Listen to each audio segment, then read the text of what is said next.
Herkese salamlar əziz dostlar. Bugün dünya, yəni yer üzü və bu yer üzünün içindəki nemətlər, vəzifələr, mallar, mülklər, zinətlər və s. buna bənzər şeylər müsəlmanlara aiddir, yoxsa kafirlərə aiddir? Müsəlmanlar üçün nəzərdə tutulub, yoxsa kafirlər üçün nəzərdə tutulub? Bununla əlaqəli bir neçə ziddiyyət haqqında danışacağıq.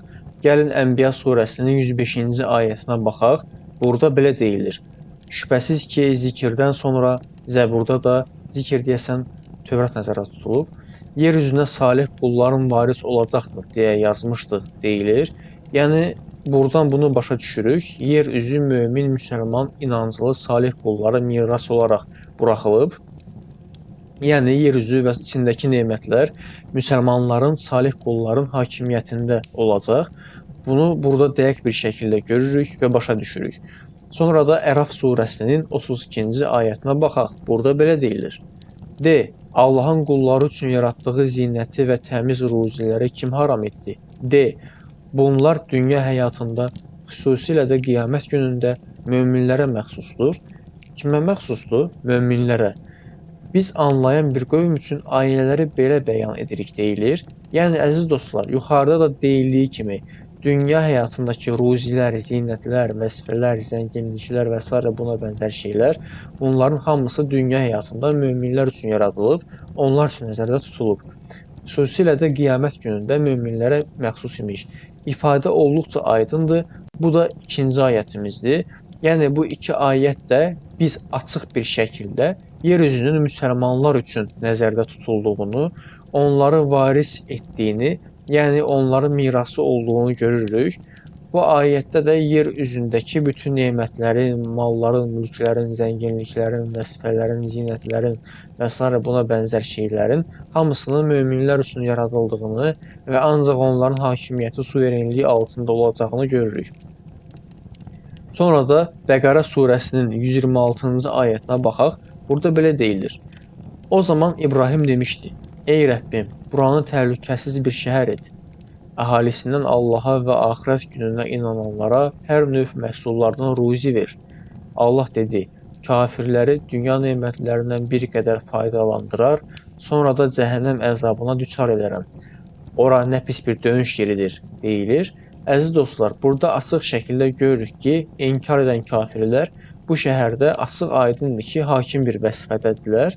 İbrahim də bu vəziyyətdən şikayətçi olur və ey Rəbbim, buranı təhlükəsiz bir şəhər et. Əhalisindən Allaha və axirət gününə inananlara hər növ məhsullardan ruzi ver, deyir. Hansı ki, şəhər kafirlərin suverenliyi, hakimiyyəti altındadır və ruzi, mal, mülk böyük sayda onların əlindədir. Və burada İbrahim məzəmmət edir, dua edir. Allah da kafirləri bir qədər faydalandırar, ruzi verərəm deyir. Hansı ki, əvvəlki iki ayətdə biz nəyə görmüşdük, əziz dostlar? Yer üzünün iman edənlər üçün nəzərdə tutulduğunu, onların mirası olduğunu, onların hakimiyyətinə və veriləcəyini görmüşdük bir ayətdə. Digər ayətdə isə dünyadakı bütün malın, mülkün, zənginliyin, zinətlərin, vəzifələrin və s. buna bənzər şeylərin hamısının ancaq möminlər üçün olduğunu, qiyamətdə də ancaq onlar üçün olacağını görmüşdük. Hansı ki, burada eyni dünya həyatında bu vəzifələrin, malların, mülklərin inkar edənlərə verildiyini görürük. Və burada Allah inkar edənlərə, kafirləri dünya nemətlərindən bir qədər faydalandırar, sonra da cəhənnəm əzabına düçar edərəm deyir. Hansı ki, biz bunun bir qədər olmadığını, az olmadığını bilirik, görürük. İndi həyatımızdakı reallıq bizə bunu göstərir. Dünya indi hal-hazırda kafirlərin suverenliyi, hakimiyyəti altındadır. Onların vəzifə, mal, mülk olaraq ən üstdə olduqlarını görürük. Bütün idarə etməyə, bütün zinətə, bütün hər şeyə onların hakim olduğunu, suveren olduğunu görürük. Müsəlmanların isə yaxın şərqdə səfalət içində yaşadıqlarını, heç bir şəkildə zinətə, mala, mülkə, vəzifəyə sahib olmadıqlarını görürük. Belə bir şey də var. Ərəblər misal üçün zinətə sahibdirlər.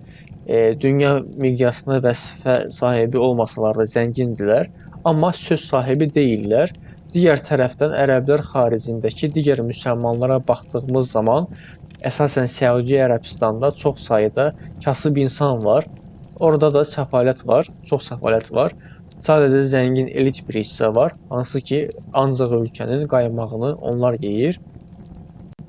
Amma ümumi bir şəkildə Yaxın Şərqə və digər coğrafiyalardakı müsəlmanlara baxdığımızda Pakistana, Əfqanistana, Suriyaya, İraqa, hətta Azərbaycana, Türkiyəyə baxdığımızda səfalətin, kasıbçılığın çox olduğunu görürük. Zinətin, bərbəzək əşyalarının, vəzifənin, malın, mülkün ümumi olaraq kafirlərdə olduğunu görürük. Hətta bu ərəb ölkələrindəki və ümumi olaraq digər İslam ölkələrindəki bir çox vəzifənin başında da yenə kafirlərin olduğunu görürük. Onların dəstəyi ilə bəzi şeyləri həyata keçirdə bilirlər. Məsələn, Səudiyyə Ərəbistanda petrolu, nefti çıxarmaq üçün lazım olan bütün avadanlıqlar, bütün texnologiya Amerika tərəfindən, kafir ölkələr tərəfindən təmin edilir. Bunlar olmasa heç bir şey edə bilməzlər. Ona görə də biz burada yenə çox böyük bir ziddiyyətlə qarşı-qarşıyayıq. Dünya həyatının içindəki zinətlər, mal, mülk, vəzifə, zənginliklər və s. buna bənzər şeylərin bütün hamısı kafirlərin əlindədir və bu günümüzə aid olan bir vəziyyət deyil. Çox uzun müddətdir ki, bu belədir. Hətta İslamın ortaya çıxdığı və davam etdiyi əsrlərdə belə dünyanın ən güclü topluluqları, ən güclü millətləri kafir olanlar idi. Romalılar idi, Sasanilər idi, Çin idi və s. digər topluluqlar idi. Hansı ki, müəyyən bir dövr İslamın yüksəlişi oldu. Amma bu yüksəliş dünyanın böyük bir hissəsini, çox hissəsini əhatə edə bilmədi. Dünyaya hakim ola bilmədilər. Dünyadakı zinətə, mala, mülkə, vəzifələrə, zənginliyə tam sahib ola bilmədilər. Qısa bir müddətdə biraz yüksəlmələr oldu və o zamanlar belə daha güclü olanlar qarşı tərəfdəkilər idi. Onsuz da haradasa son 300-500 ildən bu yana bütünlüklə yer üzünə dünyadakı nemətlərə, vəzifəyə, mala, mülkə kafirlər hakimdir. Sonra da Bəqərə surəsinin 212-ci ayətinə baxaq. Burada belə deyilir: Dünya həyatı inkarçılar üçün bəzədilmişdir. Onlar isə iman gətirənlərə istehza edərlər. Ancaq müttəqilər qiyamət günündə onlardan üstün olacaqlar. Allah dilədiyi kimsəyə saysız hesabsız ruzi verər deyilir. Burada da belə bir vəziyyət var, əziz dostlar. Yəni kafirlər o səviyyədə vəzifəyə, mala, mülkə sahibdirlər ki, o səviyyədə zənginliyə sahibdirlər ki, o zamanlar belə bunlar iman edənlərlə vəzifəni, malı, mülkü istifadə edərək istehza edirlərmiş. Allah burada istehza edənlərə dünya həyatı inkarçılar üçün bəzədilmişdir deyir. Yəni dünya həyatının malını, mülkünü, bəzəyini, zənginliyini və s. buna bənzər şeyləri onlara, yəni kafirlərə verdik deməyə çalışır burada. Halbuki daha öncəki 2 ayətdə nə görmüşdük? Dünya və içindəki hər şey möminlər üçün nəzərdə tutulmuşdur. Sonraki başqa ayətdə də yer üzünün birbaşa salih qullara, yəni iman edənlərə, möminlərə varis edildiyini, yəni onların əmrinə veriləcəyini və verildiyini görmüşdük. Digər bir ayətdə dünyadakı bütün zinətlərin, vəzifələrin, malı, mülkü və s. buna bənzər şeylərin möminlər üçün olduğunu görmüşdük. Hansı ki, burada inkar edənlərə dünyanın bəzədilmiş şəkildə göstərildiyi deyilir. Çünki bir reallıq var, bir gerçək var. Kafirlər burada üstündürlər. Həm vəzifə baxımından, həm zənginlik baxımından, həm mal-mülk baxımından. Ona görə də Məhəmməd möminlərin imanlarını gücləndirmək üçün, dindən çıxmalarının qarşısını almaq üçün belə bir söhbəti fırlatma yoluna əl atır, günü qurtarmağa çalışır. Kafirlərin zinət baxımından dünyada Allah tərəfindən icazə, səlahiyyət verildiyini, Allahın vəzifəni onlara verdiyini deyir. Əvvəlki ayətdə, yəni İbrahim hekayəsində bunu görmüşdük. Bir şəhərdə kafirlər vəzifə, mal, mülk baxımından hər şeyə sahib idilər. İbrahim dua edirdi və Allah da qarşılıq olaraq kafirləri dünya nemətlərindən bir qədər faydalandırar. Sonra da cəhənnəm əzabına düçar edərəm deyərək yenə onların başını qatırdı. Əsas da Məhəmmədin öz dövrü üçün bunu istifadə etdiyini görürük və onlara siz səbr etməyə davam edin, iman etməyə davam edin. Kafirlər də bu dünyada ruzi alırlar, amma axirətdə cəhənnəmdə yanacaqlar deyərək onların imanını qüvvətləndirməyə çalışırdı. Hansı ki, burada ziddiyyət var. Digər ayətlər ilə bu ayətlər ziddiyyət daşıyır. Burada Məhəmmədin günü qurtarmaq üçün çox ciddi ziddiyyətlərə yer verir.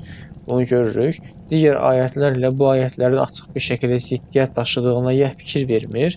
ya da fikir versə belə, o dövrün insanı bunları sorğulaya bilməyəcəyi üçün, ayətlər, illər içərisində gəldiyi üçün, onları müqayisə etmək mümkün olmadığı üçün, belə bir toplu halda olan kitab halında olmadığı üçün, həm də ki, o dövrdə insanların oxumaq, yazmaq səviyyələrinin çox aşağı olduğu üçün və s. buna bənzər səbəblərə görə o dövrün insanları bu ziddiyyətləri sorğulaya bilmirlər, bir araya gətirə bilmirlər, düşünə bilmirdilər. Amma günümüzdə artıq bunlara çatmaq, tapmaq, müqayisə edərək sorğulamaq çox asandır.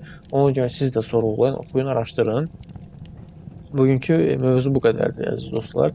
Bu mövzunu sizə çatdırmaq istədim. Siz də bu videonu paylaşaraq insanların gözünü aça bilərsiniz və Quranın insan tərəfindən yazıldığını, yaradıldığını, insan əsəri olduğunu göstərə bilərsiniz. Əgər videomu bəyəndinizsə, videonu paylaşmağa, kanala abunə olmağa, videonu like etməyi unutmayın. Gələn görüşlərdə görüşənədək sağ olun, salamat qalın.